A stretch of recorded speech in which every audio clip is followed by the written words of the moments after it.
2022 के बाद से हमजत चिमाएव पहली बार यूएफसी के लिए फाइट करते हुए दिखाई देंगे अमेरिका में। तो ड्रीकस डुप्लेसिस के खिलाफ जो हमजत की फाइट होगी यूएफसी 319 में, वो मेरे हिसाब से इस पूरे ईयर की सबसे जबरदस्त फाइट होगी। क्योंकि जो इलिया और इस्लाम की फाइट होनी थी वो तो अब हमें देखने को बिल्कुल नहीं मिलेगी। टॉम एस्पिनल और जॉन जोन्स की फाइट भी नहीं होगी, मुझे तो ऐसा ही लगता है। तो उसके बाद अगर आप देखें, जिसके लिए मैं सबसे ज्यादा एक्साइटेड हूं, वो फाइट है ड्रीकस डुप्लेसिस और हमजत चिमाएव की। हमजत चिमाएव चैंपियन बनने वाले हैं, चाहे ड्रीकस डुप्लेसिस फाइट करे या ना करे। यार आप लोग सोच रहे होंगे ऐसा मैं क्यों बोल रहा हूं। ऐसा मैं इसलिए बोल रहा हूं क्योंकि बैकअप फाइटर है नसरुद्दीन इमावोव। अगर कुछ भी होता है यहां पर किसी भी फाइटर के साथ, या ड्रीकस के साथ कुछ होता है या फिर हमजत के साथ कुछ होता है, फिर भी यूएफसी 319 में जो टाइटल है उसके लिए फाइट होगी। मिडल वेट चैंपियन हमें देखने को मिलेगा हमजत चिमाएव, ये श्योर हो गया हूं मैं। क्यों? क्योंकि आपको पता है कि यूएफसी के इंटरनेशनल फाइट वीक में ये फाइट होनी चाहिए थी, लेकिन ड्रीकस डुप्लेसिस को इंजरी थी। अब यूएफसी वालों ने उनको कहा कि यार मना कर दो कि कोई इंजरी नहीं थी, लेकिन उनके मना करने से सच थोड़ी छुपता है। नसरुद्दीन इमावोव को बैकअप फाइटर इसीलिए बनाया गया है कि अगर ड्रीकस डुप्लेसिस रिकवर नहीं हो पाते हैं यूएफसी 319 तक, तो हमजत और नसरुद्दीन इमावोव के बीच में वेकेंट जो मिडलवेट टाइटल होगा उसके लिए फाइट होगी। कमारू उस्मान ने कहा है कि अगर मैं बकली को हरा देता हूं और उधर से जेडीएम को इस्लाम मखाचेव हरा कर नए वेल्टरवेट चैंपियन बन जाते हैं, तो मेरी और इस्लाम की फाइट होनी चाहिए। Islam current pound for pound number 1 champion है, और मैं अपने टाइम में बहुत लंबे टाइम तक पाउंड फॉर पाउंड चैंपियन रहा हूं। आपको पता है कि कमारू उस्मान उस टाइम पर बहुत तगड़े फाइटर थे जब उनका प्राइम था, और वो पाउंड फॉर पाउंड की लिस्ट में नंबर 1 रहते थे। वोल्कानोव्स्की से पहले की बात है ये।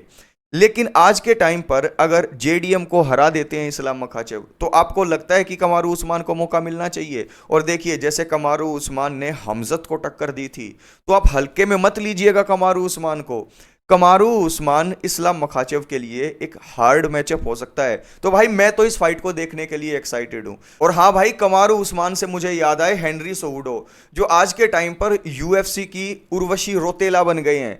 क्योंकि उनसे अगर आप बात करो किसी भी टॉपिक के बारे में, वो घुमा फिरा कर दो चीजों के बारे में ले आते हैं चीज को। पहला कि उनके पास गोल्ड मेडल है रेसलिंग में ओलंपिक का, और दूसरी चीज ये कि वो 2 डिवीजन में चैंपियन थे। उन्होंने कहा है कि इस्लाम मखाचेव अगर डबल चैंपियन बन जाते हैं तो सब लोग मुझे याद करेंगे, क्योंकि लास्ट टाइम पर डबल चैंपियन मैं ही था। तो भाई हेनरी सोहुडो, आप मुझे ये बताओ यार, हर किसी चीज के अंदर अपने आप को घुसा देना, यार मैग्लोमेनियाक हो आप, यानी कि हर कोई चीज आपके इर्द गिर्द ही घूमनी चाहिए। अगर बात हो रही होगी बिल्लू के पकोड़ों की, तब भी आप बोलोगे कि देखो बिल्लू के जो पकोड़े हैं ना, वो है बहुत अच्छे, वो बेस्ट हैं। जैसे कि मैं बेस्ट हूँ अपने इस करियर में, क्योंकि मैंने गोल्ड मेडल जीता है और मैंने 2 चैंपियनशिप की जो है बेल्ट जीत रखी है। आप बोलो कि हमारे पड़ोस में एक बहुत अच्छी परचून की दुकान है, तो वो बोलेंगे कि हाँ भाई आपके पड़ोस में बहुत अच्छी परचून की दुकान है। ऐसे ही जो मेरे पड़ोस के अंदर जो परचून की दुकान है, उसका दुकानदार मुझे बोलता है कि मैं आपका बहुत बड़ा फैन हूँ, क्योंकि आपने गोल्ड मेडल जीत रखा है और उसके बाद आपने यूएफसी के अंदर आकर ओलंपिक के गोल्ड मेडल के साथ 2 डिवीजन में बेल्ट भी जीत ली है।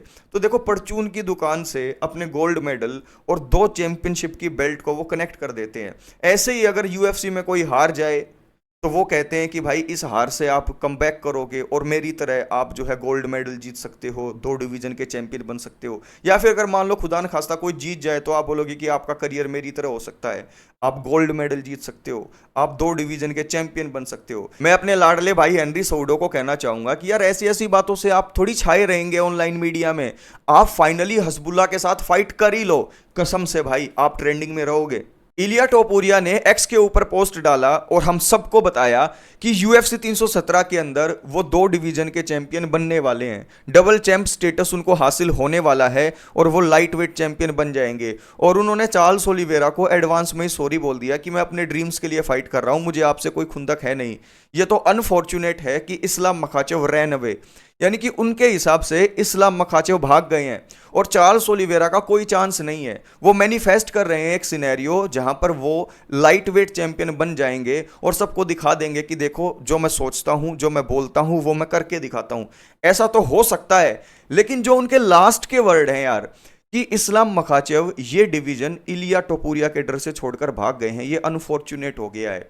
काफ़ी मेरे भाई हैं जो इलिया टोपुरिया और इस्लाम मखाचेव की फाइट देखना चाहते थे। I get it. तीन तरीके के लोग हैं। पहले जो इस्लाम मखाचेव के लिए जो है ये चाह रहे थे कि वो 2 डिवीजन के चैंपियन बने, मूव अप करे, जेडीएम के साथ फाइट हो, तो वो तो काफ़ी खुश हैं। दूसरे जो न्यूट्रल फैंस है, जिनके अंदर ये दिली तमन्ना थी कि भाई इस्लाम और इलिया की फाइट होनी चाहिए, लेकिन अगर ये फाइट नहीं हुई तो उनको बुरा लगा, वो इस्लाम के लिए कोई बैड फीलिंग नहीं रखते। और तीसरे ऐसे हैं कि इस्लाम मखाचेव चाहे कुछ भी कर दे, उनके लिए वो विलन रहेंगे ही। अब मैं आपको जो बात बताऊंगा ना, उसको सुनकर जो तीनों के तीनों तबके हैं वो मुझे बोलेंगे कि भाई इस्लाम मखाचेव बिल्कुल किसी से नहीं डरते, और इस्लाम मखाचेव के लिए ये जो सिनेरियो या फिर ये जो बातें बोली जा रही है, ये जो परसेप्शन क्रिएट किया जा रहा है कि वो इलिया टोपुरिया से डरकर लाइट वेट छोड़कर चले गए हैं, ये काफी लंबे टाइम तक चलेगा। लेकिन ये सब कुछ सुनने के बाद आपके माइंड में क्लैरिटी आ जाएगी कि ऐसा कुछ भी नहीं है।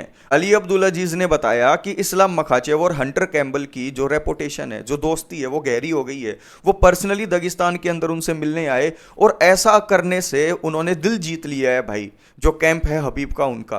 तो भाई हंटर कैम्बल ने उनको एग्री कर लिया था कि इलिया के साथ आपकी फाइट होगी। इस्लाम मखाचेव रेडी थे। Islam Makhachev was ready to face Ilia Topuria in international fight week for another light weight title defence. Islam Makhachev चाहते थे कि इलिया के साथ फाइट हो। एक एग्रीमेंट हो गया था कि अगर भाई यहां पर बिलाल मोहम्मद जीत जाते हैं तो इस्लाम मखाचेव इलिया के साथ फाइट करेंगे। ये डन डील थी, सब इस बात को एग्री कर रहे हैं। लेकिन यहां पर बिलाल मोहम्मद हार गए, तो जेडीएम के साथ उनकी जो टाइटल फाइट थी उसके बारे में भी बात थी। तो यहां पर इस्लाम मखाचेव की कोई गलती नहीं है। इस्लाम मखाचेव रेडी थे कि हाँ भाई मैं इलिया के साथ फाइट करूंगा, I am ready to give what you want. लेकिन भाई अगर ऐसा सिनेरियो नहीं होता है तो आप मुझे भी तो मेरे ड्रीम्स को चेज करने का मौका दोगे ना। क्योंकि अगर आप आज के टाइम पर करंट चैंपियंस को देखो किसी भी डिवीजन में, तो आप ये देखोगे कि सबसे ज्यादा टाइटल डिफेंस कर चुके हैं यहाँ पर इस्लाम मखाचे, और उसके साथ साथ वो पाउंड फॉर पाउंड नंबर 1 जो है चैंपियन भी है आज के टाइम पर। तो सबसे ज्यादा डिजर्व तो मूव अप करना वो ही करते थे, और लंबे टाइम से वो ये इच्छा भी जो है जता रहे थे। तो एक परफेक्ट सिनेरियो बन गया था। यूएफसी को जो चाहिए था इस्लाम मखाचेव देने के लिए रेडी थे, और उनको जो चाहिए था वो यूएफसी देने को रेडी थी। भाई नेगोशिएशन ऐसी ही होती है, ताली दोनों हाथों से बजती है, डील दोनों हाथ मिलते हैं तब होती है। तो यहां पर इस्लाम मखाचेव क्या डर रहे थे इलिया से? बिलाल मोहम्मद के अंदर दम नहीं था हराने का जेडीएम को। अगर वो अपने टाइटल को डिफेंड कर लेते तो इलिया और इस्लाम मखाचेव की जो टाइटल फाइट है वो हो जाती। अब आप मुझे बता दो, कहीं से तुक बनता है कि इस्लाम मखाचेव डर कर चले गए हैं इलिया टोपुरिया से? कोई भी यहां पर तुक नहीं बनता। I love both of them, लेकिन जो ये सिनेरियो है, ये जो बातें हैं कि भाई इलिया टोपुरिया चाहे खुद कहे अपने मुंह से कि इस्लाम मखाचेव मेरे से डर कर चले गए, भाई इस्लाम मखाचेव की दुनिया इलिया टोपुरिया के अराउंड रिवॉल्व नहीं करती है। जैसे इलिया ने कहा है कि he is chasing his dreams, उसको और कोई लेना देना नहीं है किसी से। यही बात इस्लाम मखाचेव के ऊपर भी लागू होती है। तो ये जो परसेप्शन अगर आप कहीं पर भी देखो कि जो इलिया टोपुरिया है उनसे डर कर Islam Makhachev light weight division छोड़कर भाग गए हैं, तो दिस इज नंबर 1 बुलशिट। जो रोगन भाई के हिसाब से जो चार्ल्स ओलिवेरा है उनके खिलाफ फाइट के अंदर इलिया को बहुत ज्यादा खतरा है, डेंजर है, ऐसा डेंजर है जो वो देख नहीं पा रहे हैं। अब मैं जो रोगन भाई साहब से एग्री करता हूं एक बात को लेकर कि भाई अगर आप चार्ल्स ओलिवेरा को एक खतरनाक फाइटर मानते हैं, अगर आप उनको एक चैंपियनशिप कैलिबर का फाइटर मानते हैं, तो I am agree with you. बहुत तगड़े फाइटर है, बहुत तगड़ी स्ट्राइकिंग है उनकी, और उनका जो जुजुत्सु है वो है भाई हाई लेवल का। लेकिन अगर आप उनको इलिया के खिलाफ मैच करते हो तो यहां पर मैं एग्री करूंगा किससे? मैं एग्री करूंगा एल्जामिन स्टर्लिंग से। जो रोगन का जवाब मेरी तरफ से एल्जामिन स्टर्लिंग दे रहे हैं। एल्जामिन स्टर्लिंग की जब आप बात सुनोगे तो मेरी और एल्जामिन स्टर्लिंग की सोच इस टॉपिक के ऊपर 100% मिलती है, और भाइयों आप में से कुछ भाइयों की भी मिलेगी जिनके कमेंट आएंगे नीचे। एल्जामिन स्टर्लिंग ने कहा है कि चार्ल्स ओलिवेरा पहले राउंड के अंदर अपनी हर फाइट में अपने अपोनेंट से क्रैक हुए हैं। अगर आपको इलिया टोपुरिया टच करते हैं तो वो आपको ग्राउंड पर जो है पड़े पड़े रहकर ऐसे इशारा करने नहीं देंगे, he will finish you, you will be in coma. यानी कि चार्ल्स ओलिवेरा की जब आप रिसेंट फाइट देखते हो, चाहे आप चैंडलर वाली फाइट देख लो कोई भी, चाहे आप जस्टिन गेची की फाइट देख लो, डस्टिन पोरिये की फाइट देख लो, हर फाइट के अंदर उनके जो ओपोनेंट है वो उनके ऊपर अपने पंचेस को लैंड करने में कामयाब रहे हैं। अगर इलिया कामयाब हो जाते हैं पहले राउंड में, there will be good night for him.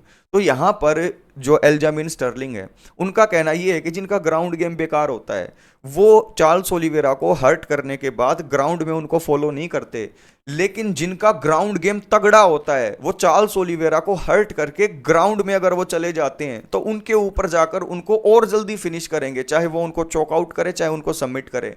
और इलिया को ऐसा करते हुए आपने देखा होगा ब्राइस मिशेल के साथ।